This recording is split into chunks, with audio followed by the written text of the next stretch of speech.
Hi, Bill Shepard here, SoonerPoll.com. We're standing in the state capitol's rotunda with Representative David Dank of Oklahoma City.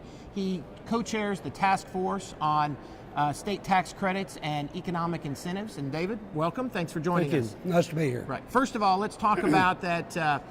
We talked to polled the public over what they felt about state tax credits, and we found, interesting enough, 61% were unfamiliar with them, and 30% or 31% said that they were familiar with them. What do you think that says about the work that you're doing? Well, I'll begin by saying that's probably about the same percentage as the legislature out here. You know, these tax credits have been a well-kept secret for many, many years. Mm-hmm. A lot of them were done in the middle of the night on the last night of the session, and so I understand that there's a lot of unfamiliarity. The industries that have benefited by the tax credits, by and large, in many instances, were the only ones that knew anything about them. Right. So this is what we've done. We've tried to bring this to light to show people what they are, who's getting them, and how their money is being spent. Over and over again, we repeat the fact that this is the taxpayers' money and that it's up to us to spend it prudently.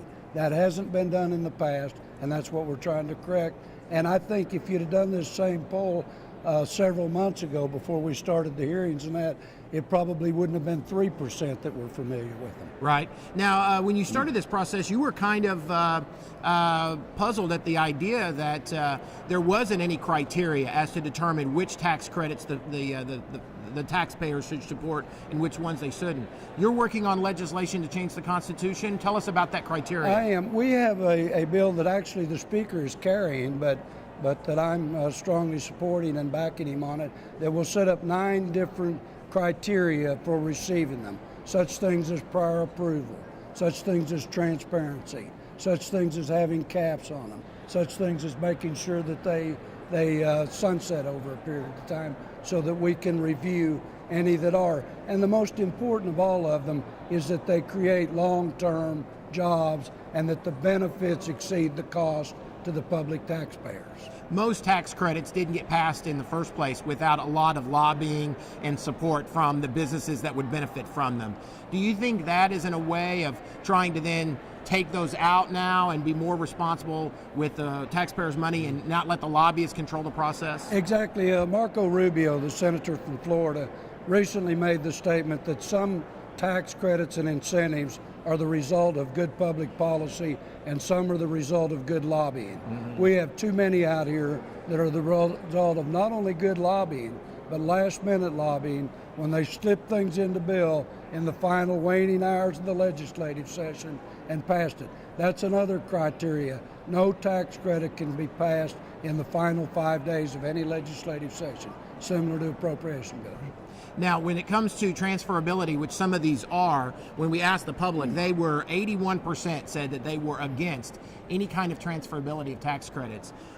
Speak to that for just a minute and tell me even how transferability became into existence. Well, it's a way of giving industries or special interest money, cash money. They can get $1 million worth of tax credits from us, take them out, and they don't have any obligation because of other tax credits or exemptions they get from the tax code. So they take them out and sell them to a large, say, insurance company that has huge obligations to the state because of the premium tax. They sell $1 million for $800,000. They get $800,000 in cash. The insurance company makes $200,000 for doing absolutely nothing. They're not even involved in that industry. That's a sin against the taxpayers of Oklahoma, and that's the number one thing that I want to stop. Right. We also asked them, the polling of the public, about if we were to get rid of some of these tax credits, what should we do with it? Should we eliminate or reduce the state income tax, or should we use it to fund cut services since the recession of 2008? And it was almost half and half, literally 45 and 41%. What do you think that says? And I think that's pretty much what we would have in mind.